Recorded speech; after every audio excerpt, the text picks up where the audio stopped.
नमस्ते दोस्तों, आशा है आप सब स्वस्थ और बहुत अच्छे होंगे। आज हम जानेंगे गुस्सा करने से क्या होता है। कई लोग जरा जरा सी बातों पर चिढ़ जाते हैं, गुस्सा हो जाते हैं। इस तरह वे अपनी शक्ति या ऊर्जा को नष्ट करके जीवन को खुद कठिन बना लेते हैं, जबकि ऐसा करने की कोई ज़रूरत नहीं होती। क्या आप कभी चिढ़ते हैं या गुस्सा होते हैं? गुस्सा होने का अर्थ है उबलना, अंदर से धुआं निकलना, आंदोलित होना, असंतुलित होना। चिढ़ने का अर्थ है व्यर्थ में हाथ पैर पटकना, परेशान होना। चिढ़ना बच्चों का काम है, परंतु कई वयस्क भी इसी तरह से भावनात्मक प्रतिक्रिया करते हैं। अपने आप को चिड़चिड़ा मत बनाओ, यह हमारे युग के लिए बहुत अच्छी सलाह है। अगर हमें सुखी रहना है तो हमें अपनी चिढ़ने और गुस्सा होने की आदत छोड़नी होगी। और अगर हम प्रभावी ढंग से जीने की शक्ति हासिल करना चाहते हैं तो हमें शांति पानी होगी। और हम ऐसा किस तरह कर सकते हैं? पहला कदम यह है कि आपको अपने जीवन की गति को कम करना होगा। हमें इस बात का एहसास नहीं होता कि हमारे जीवन की गति कितनी तेज हो चुकी है या हम किस गति से खुद को भगाए जा रहे हैं। कई लोग इस गति के कारण खुद के शरीर को नष्ट किए दे रहे हैं, और इससे भी अधिक दुख की बात यह है कि वे अपने मस्तिष्क और आत्मा के भी टुकड़े किए दे रहे हैं। यह संभव है कि कोई व्यक्ति शारीरिक रूप से शांत जीवन जीकर भी भावनात्मक रूप से तेज गति का जीवन जिए। इस नज़रिए से देखा जाए तो कोई मरीज भी बहुत तेज गति का जीवन जी सकता है। हमारे विचारों का चरित्र हमारी गति को निर्धारित करता है।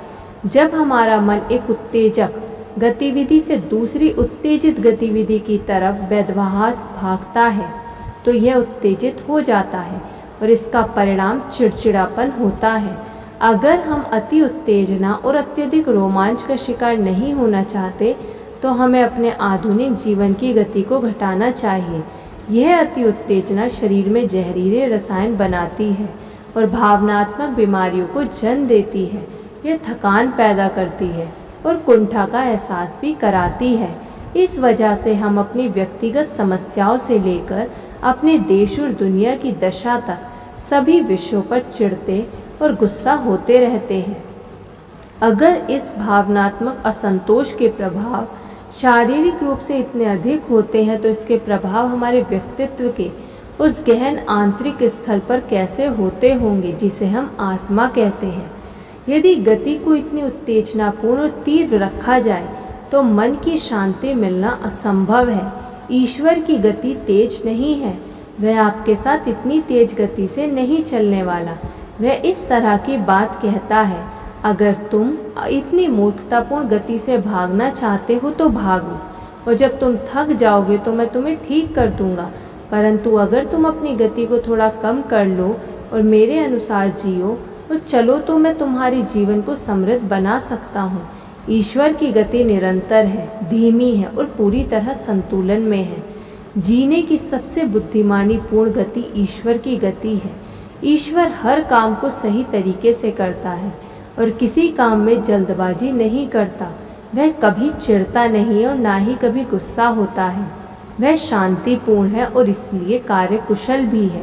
वह हमें भी अपनी शांति का हिस्सेदार बनाना चाहता है।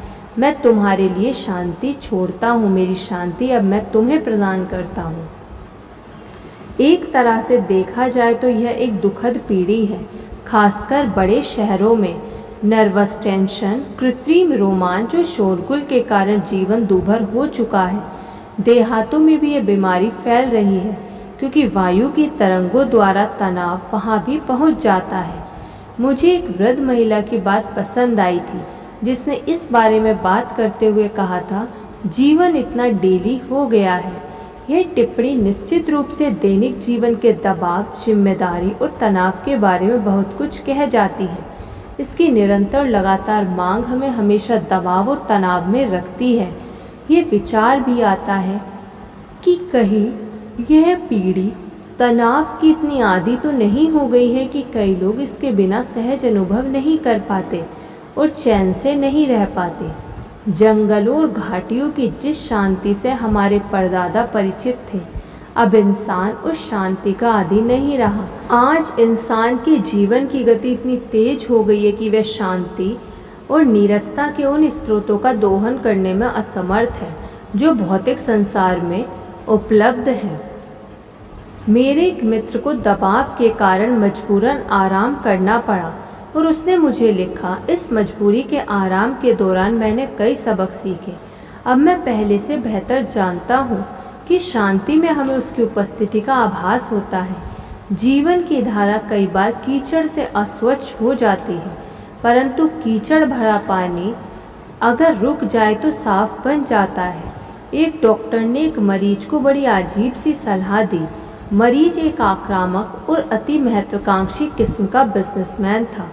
रोमांचपूर्ण स्वर में उसने डॉक्टर को बताया कि उसे ढेर सारा काम करना पड़ता है और उसे तत्काल निपटना होता है, वरना पहाड़ टूट पड़ेगा। मैं हर रात अपने ब्रीफकेस को घर ले जाता हूँ और यह काम से लबालब भरा रहता है। उसने नर्वस होकर कहा, आप रात को घर पर काम क्यों ले जाते हैं? डॉक्टर ने धीरे से पूछा। उसने चिढ़कर जवाब दिया, मुझे इसे निपटाना होता है। क्या कोई दूसरा इस काम को नहीं कर सकता या इसमें आपकी मदद नहीं कर सकता? डॉक्टर ने पूछा। नहीं।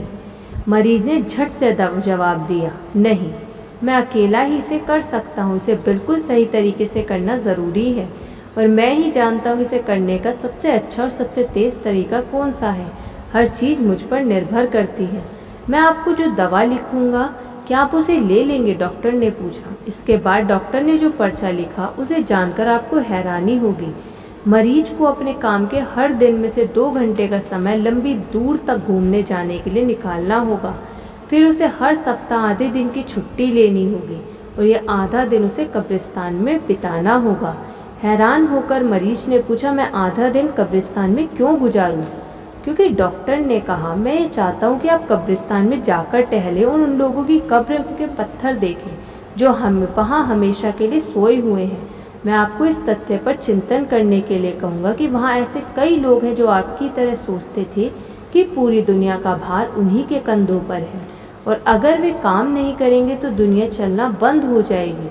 मैं आपको इस गंभीर तथ्य पर चिंतन करने के लिए कहना चाहूँगी कि जब आप कब्रिस्तान में हमेशा के लिए पहुँच जाएंगे, इसके बाद भी दुनिया चलती रहेगी।